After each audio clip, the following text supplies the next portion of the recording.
আজকে হচ্ছে শুক্রবার একটু লেট করে ঘুম থেকে উঠি। তো এখন হচ্ছে সকালের নাস্তা রেডি করতেছি। আসসালামু আলাইকুম। আজকের নাস্তাতে থাকবে আলু ভাজি আর হচ্ছে পরোটা।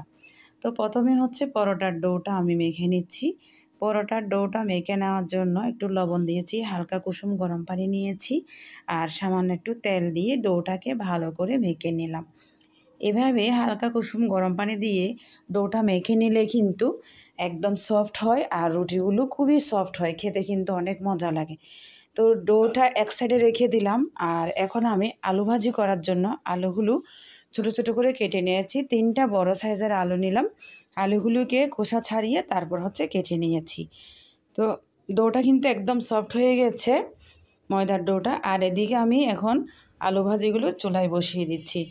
আলু ভাজি চুলায় বসিয়ে দেওয়ার আগে আমি এখানে পেঁয়াজ, রসুন, আদা, তারপর কাঁচামরিচ সব একসাথে কেটে দিয়ে দিয়েছি। যেহেতু সময় নাই, সকালে লেট করে ঘুম থেকে উঠেছি, সেজন্য একসাথে সব কিছু দিয়ে দিলাম।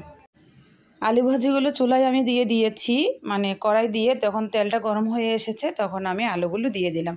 সামান্য একটু হলুদের গুঁড়া দিচ্ছি, সামান্য একটু জিরের গুঁড়া দিয়েছি। জিরের গুঁড়া না দিলেও হয়, আমার কাছে ভালো লাগে, সেজন্য আমি ভাজিতে সামান্য একটু জিরার গুঁড়া দিয়েছি।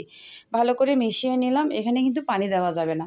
এই আলু ভাজিটাতে আমি পানি দিব না, চুলাটা মিডিয়াম করে দিয়েছি আর ঢাকনা দিয়ে ঢেকে দিচ্ছি। তো ফিরে আসি 5 মিনিট পরে। 5 মিনিট পরে কিন্তু একটু নেড়ে দিতে হবে। আলু ভাজির থেকে সামান্য একটু পানি বের হবে, এটাতেই কিন্তু সেদ্ধ হবে। আর তেলের পরিমাণটা একটু বেশি দিয়েছি। এই আলু ভাজিটা করার সময় আমি একটু তেল বেশিই দিই, কারণ এটা যখন পানি দিয়ে রান্না করা হয় আলু ভাজিটা কিন্তু খেতে ভালো লাগে না। তো সেজন্য আমি তেল একটু বেশি করে দিয়ে ভাজিটা করেছি। তা আবার ঢাকনা দিয়ে ঢেকে আমি চুলার উপর বসিয়ে রেখেছি। ভাজিগুলো আস্তে আস্তে হতে থাক আর এদিকে আমি রুটিগুলো বানিয়ে নিই। পরোটা বানানোর জন্য প্রথমে রুটি বেলে নিতে হবে, তারপর হচ্ছে রুটির উপরে তেল মেখে দিয়ে 4 ভাঁজ করে নিব, তারপর আবার পরোটাগুলো বেলে নিব। তো রুটিগুলো আমার আঁকা বাঁকা হয়েছে, কারণ আমি রুটি সোজা করে বানাতে পারি না, মানে গোল করে রুটি আমি কখনো বানাইতে পারি নাই, আমাকে দিয়ে গোল রুটি হয় না। তো সেজন্য বাঁকাতারা রুটি দিয়ে পরোটা বানিয়ে নিচ্ছি। উপরে তেল মেখে নিলাম, তারপর হচ্ছে 4 ভাঁজ করে নিয়েছি।